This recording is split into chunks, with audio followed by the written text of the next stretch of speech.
Hello everyone and welcome to this video where today I'm going to be teaching you about Adobe Premiere Pro interface. So let's begin our journey to learn how Adobe Premiere Pro works, okay?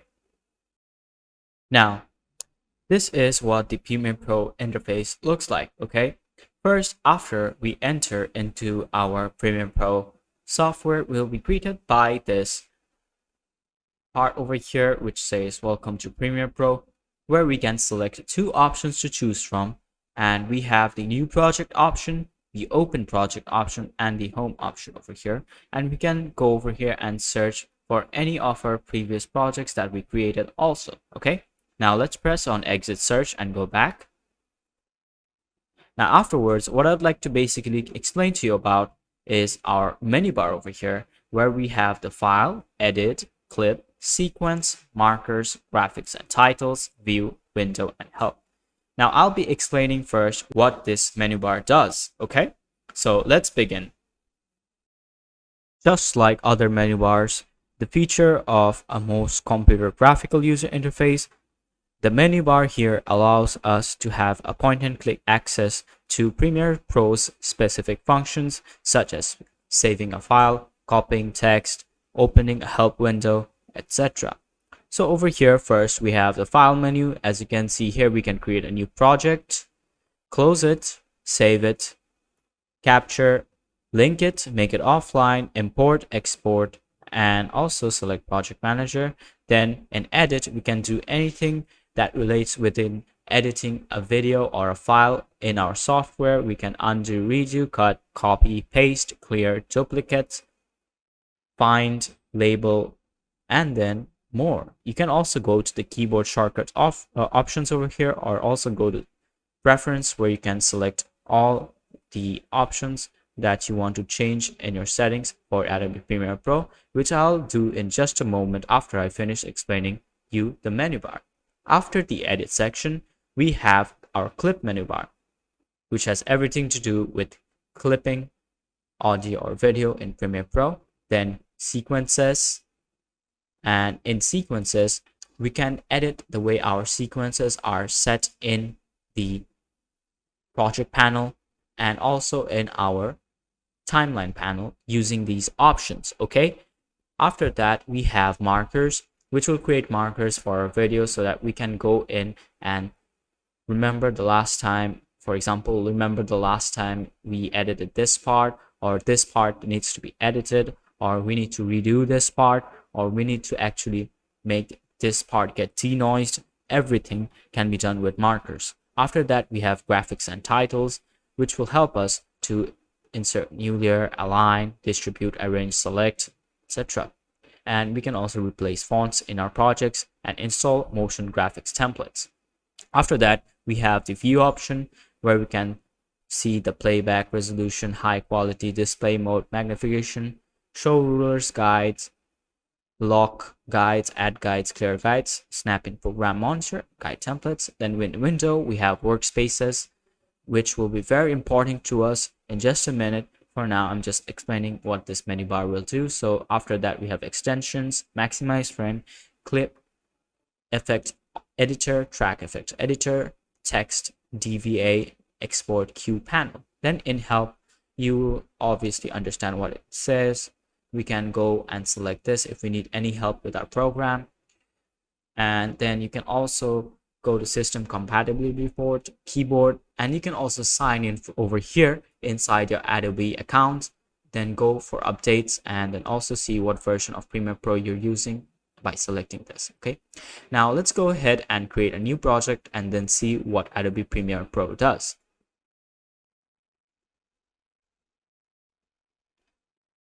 All right, after creating a new project, you can see that at the moment, Adobe Premiere Pro is telling us that no project is open, which means that it is going to be an empty project. All right, now what I want to do is basically select this empty project, since I want to only explain it to you first. So first over here, we have the project name. I'm going to name it as interface.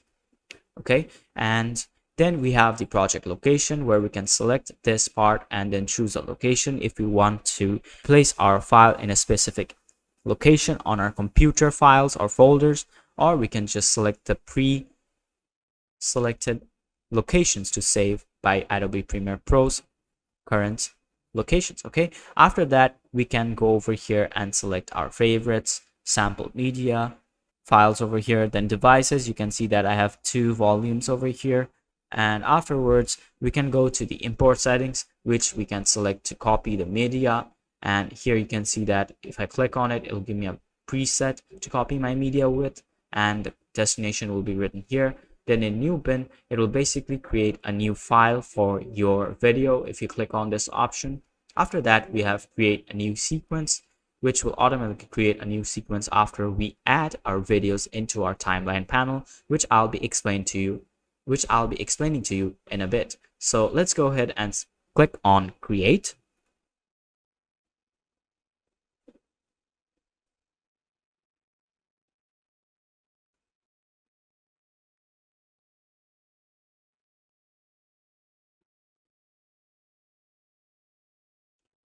Okay, now after a while, you see that our interface has popped up in the best way possible, but this time it's totally empty over here because I do not want to actually add anything yet, because I want to actually teach you the whole thing properly first so that you can use it. Okay, so first what I'm going to do is talk about, first over here we have our project panel. As you can see over here, this is our project panel, and the project panel stores all the clips that link to media assets that you have imported, as well as the sequences that you have created. Now, what you'll learn while using the project panel is that you can organize your items in the project panel into bins. Now, what you learn while using the project panel is that basically you can organize your items in the project panel into bins. Now, I'll do that right now. In order to make a bin, we have to right click over here first and then select the new bin option and then create a bin. And if you want to search a folder, we'll just select the search new bin over here, and then we can create a new folder. Okay, we can search a new folder. Then not all items in the project panels have to be used in a sequence, and it helps us to switch between viewing information about clips and viewing interactive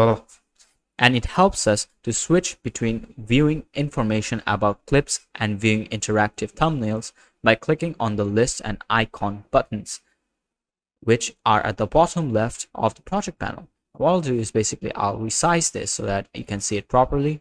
Okay, now these are the icons. First is the icon view, then it's the list view, and then we have the freeform view. Okay, so here we have the list view. Now what I'm going to do is basically import some media over here. Okay, now after importing my files, you can see that over here we can switch to this view over here, which is the icon view, and then we can also go to the freeform view over here and see our videos.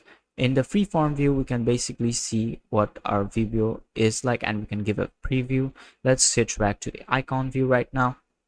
And after that, you'll notice that the list views display information such as in the columns of the right over here. And this includes frame rate, media duration, and so on. Click on the column heading to sort the clips by heading. As you can see, if I click on media duration, first it will show me the lowest, the highest video point.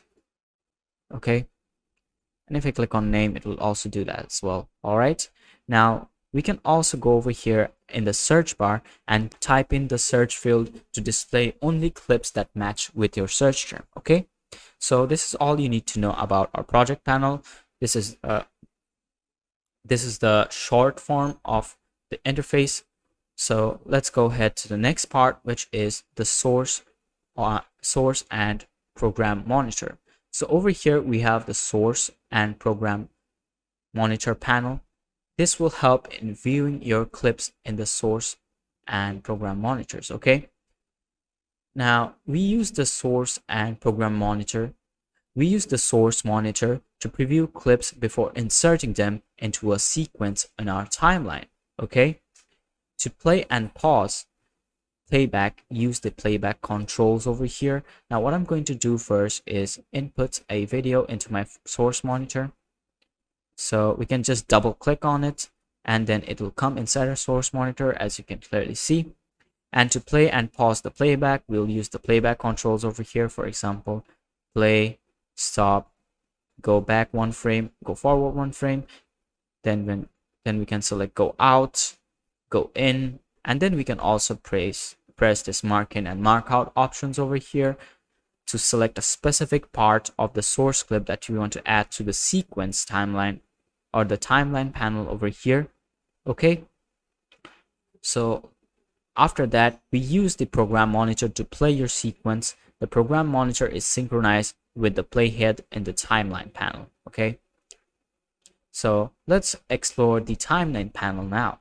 The timeline panel is this panel specifically where you build sequences, apply special effects, change your soundtrack, and do much more of the creative work assembling your video. Now, just so you know, people like YouTubers, filmmakers, etc., a lot of them make use of Adobe Premiere Pro because of their flexibility in making their work easier, and also sometimes it may become tough, but if you have proper experience with this software, trust me, it will get you very far. All right, so after that, just so you know, many big movies including Avengers, Infinity War, and Endgame were also made using this Adobe Premiere Pro software. Now I hope you have some inspiration to begin using this tool because it is very useful. Okay, so after that, in the timeline panel, you will basically learn how to use it. First, in order to use it, we have to click on our video over here. If you want the whole video, you can just click and drag it, but if you want a certain part over here, so let's say I want a part from 2 seconds, then I can just click on this marking option. Then say I want at least just 6 seconds over here, so I'll mark it out. After that, I can easily select the video only over here, or if you want to select the audio, you can select this, but here it's not given to us because the audio is not here in this file or video. So let's just select the video over here, click and drag and drop it to our timeline panel. Okay, so now we know that you can place clips over here to our timeline panel. Okay, afterwards you'll notice that time moves from left to right over here, as you can clearly see, and wherever the blue playhead is placed, you will see the frame in our program monitor over here. You can place clips on a separate video or audio tracks. So let's say I select it again, we can place it in a separate video track, as you can clearly see. 1, 2, 3. Now we have 3 separate video tracks. Isn't that awesome? So let's go ahead and just find it properly. And now if I play it, you'll notice that it is just the same video playing 3 times. Okay, and the playhead is just going from left to right in order to basically tell us where our video is playing from. Okay, now video tracks play as you stack. Video tracks play as a video tracks play as a stack. So a clip on the upper video track will appear in front of the clip on the lower video track. Okay, let's say I put this track over here first. Okay, and I put this one over here. Now this track should run first before this. This track should run before this track, and this track should run before this track. Okay, let's see what happens if I play the video. Okay, now you can see that only these 2 tracks were playing because this was first and this was second and this was in between, so it was not being able to play. Okay, so now we know that the upper video tracks will appear in front of the clip of a lower video track when you play the sequence in the program monitor. Okay, now audio tracks play together, so you can create a soundtrack mix by positioning multiple audio clips on different tracks. Okay, you can enable and disable individual tracks when you want to work on a particular sequence. Let's say I want to work with this sequence, so let me disable both of them. Not actually disable, I'm just moving them out from my view in my program monitor. Okay, after disabling them, you'll notice that over here only the first video is playing. Okay, which means that the rest of the videos over here are disabled, so they're not playing. Okay, now if I enable it again, you'll notice that it will start showing our videos again. Okay, after that, selection is important in the timeline panel. So if things aren't working out as expected, double check that you have the right click placed in our selection panel. Okay, there are several tools to use in the timeline and program monitor panels, but you will generally use the selection tool, which is at the top of our tool panels over here. Okay, so this is our program panel over here.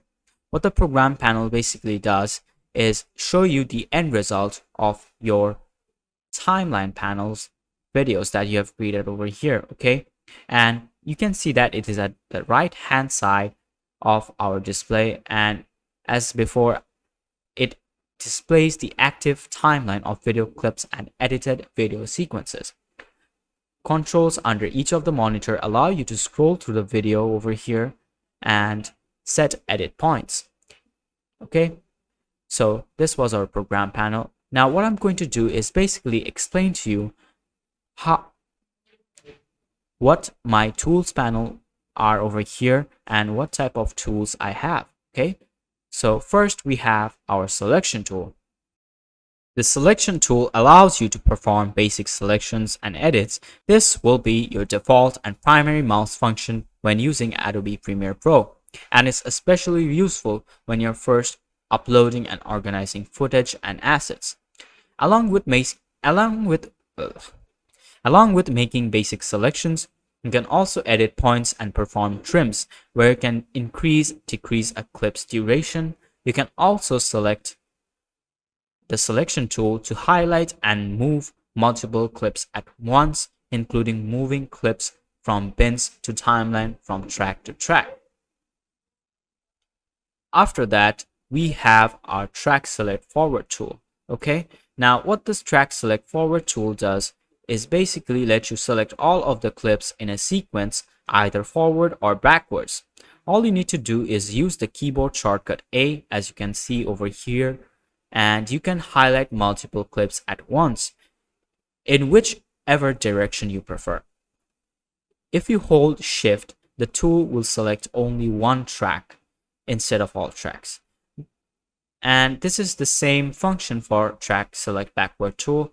If your videos are behind this track bar over here, it will select everything behind it. Okay, and this is handy for moving entire sections of composition from one timeline to another if you need to make some major rearrangements for the addition or deletion of other sections. It's important to note that track select tool, of course, won't select clips in locked tracks. Okay, by locked tracks I mean tracks like this. If I lock this track over here, it will not select any of these tools. Now if I use the track select tool, you can see that it only selects these two tracks. Okay, now let's press Ctrl Z to undo that, and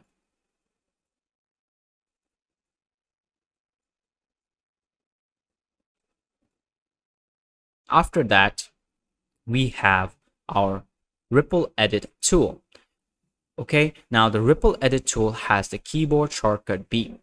It is one of my favorite tools in Premiere Pro. The ripple edit tool is a trim tool used to trim a clip and ripple the rest of the clips in the timeline. This effectively will close the gap between the two edit points instantly at the point where you make the edit.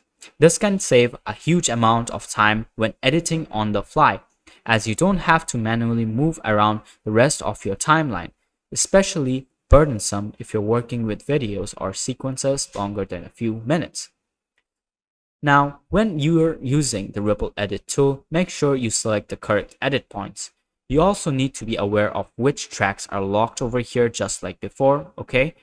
And if you aren't, then you can quickly throw things out of sync if you're incorrectly using the Ripple Edit tool, alright? So it is like a double-edged sword. If you know how to use it, then it will not kill you. After that, we have the Rolling Edit tool, which our shortcut is the keyword N, okay? And the Rolling Edit tool, which is similar to the Ripple Edit tool, is another trim tool used for fine tuning and adjustments. However, instead of trimming a clip and rippling the rest of your timeline, you perform a rolling edit by moving the edit point forwards or backwards in the sequence, okay? And this technique will be a little confusing at first, but I recommend trying it out with a couple of clips so that you're familiar with it. And basically, the rolling edit moves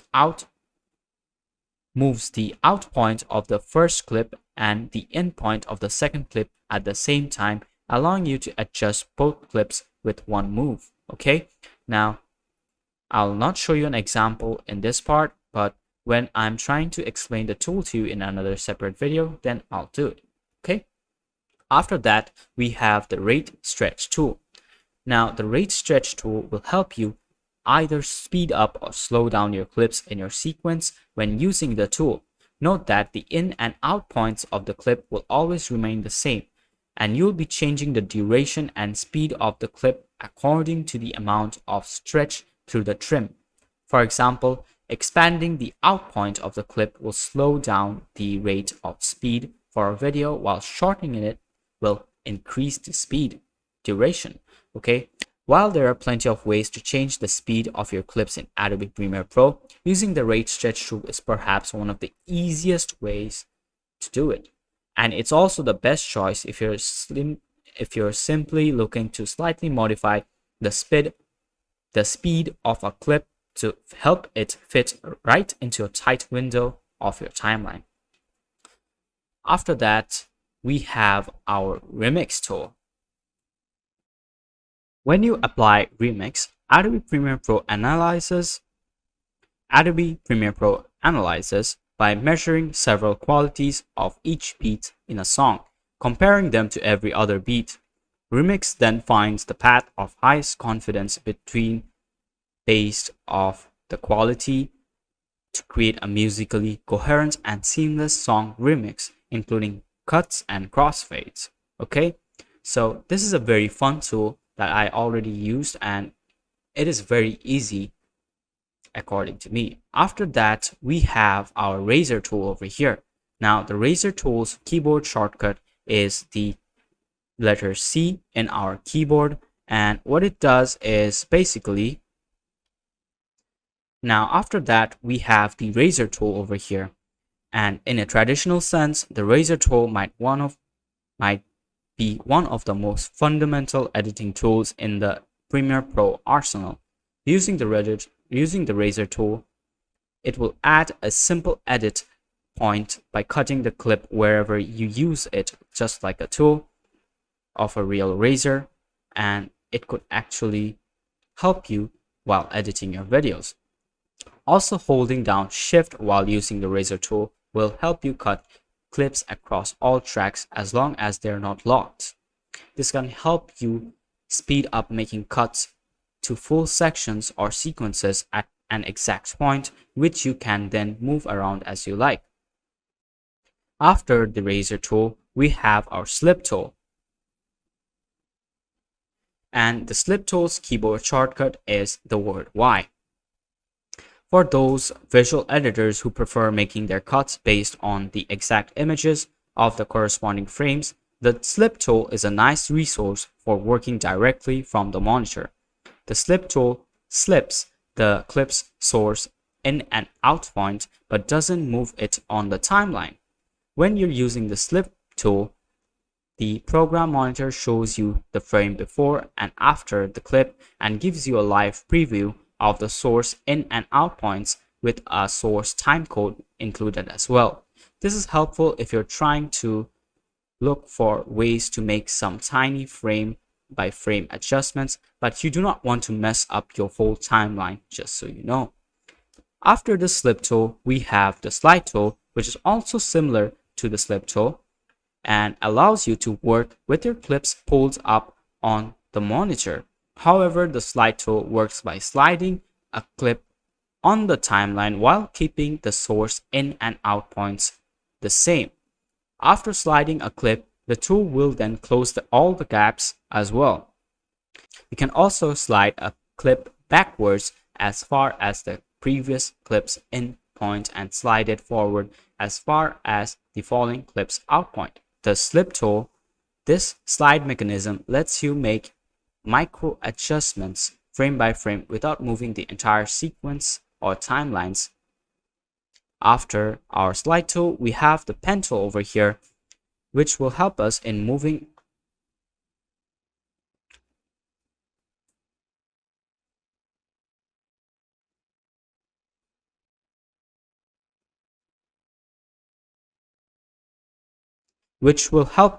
with keyframes and other elements like audio. The pen tool is your best choice for adding keyframes to any of your clips. By selecting the pen tool, you can simply click on any point on your clip to add a wide number of attributes, including scale, opacity, positioning, and even the volume of an audio clip. If you hold Alt while using the pen tool, you can also add Bezier curves to your keyframes. Using the pen tool will unlock some of the more nuanced editing elements to your timeline, and you can make tons of adjustments to how your clips interact, look, and sound. After that, we have our rectangle tool, ellipse tool, and polygon tool, which I'll be explaining now. Now, what these tools will do is basically help you add a freeform shape and also create a vector and pixel based shapes and paths. Now, the rectangle tool can be used to create freeform shapes and paths in Premiere Pro. And then we can use the selection tool to basically move it around our video, just so, okay? We can also use it after using the rectangle tool to adjust its width, height, rotation, and anchor point, and use the options in Essential Graphics panel to change the stroke and fill. All right. We can also add this rectangle without clicking on these tools over here by going to the Essential Graphics panels, which is over here. Let's just go to Window, then go to Essential Graphics, and now you can see that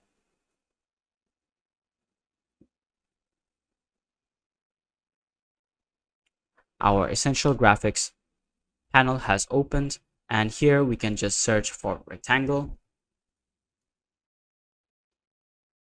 And here we can just choose from any of these options below to get our Essential Graphics inside our video. All right. So now let's go ahead with the next tool, which is our hand tool. And also if I click and hold my left mouse click button, you can see that we have the zoom tool as well. Now, what does the hand tool do in Adobe Premiere Pro? The hand tool in Adobe Premiere Pro allows users to move the viewing area of a timeline to the right or left as an alternative to the scroll bar at the base of the timeline panel. This tool is useful when needing to locate exact clips or frames while zoomed in or out more than 100% and part of the image is out of view. All right, so this is what the hand tool does, and the zoom tool, just like the name says, it zooms in our timeline panel using this magnifying glass. Okay, now I can select more zooming in options, but now you can see that after I've zoomed in, every second and millisecond over here has been displayed to me, and my video timeline is very long now. Okay, let's make it short again. All right, so this is what the zoom tool basically does. Afterwards, we have the type tool, in which we have two types of type tool, the normal type tool and the vertical type tool. And what the type tool does is basically help you type your words inside your video. So if I select the type tool, then let's say I want to type something over here, I can just select it in my program monitor, and afterwards we can go here and type anything that we want. Okay, let's just delete that, and there you go. Now I hope you have a good idea of what all these panels and our interface do in this scenario of Adobe Premiere Pro. So thank you for watching this video, and I'll see you in the next lesson.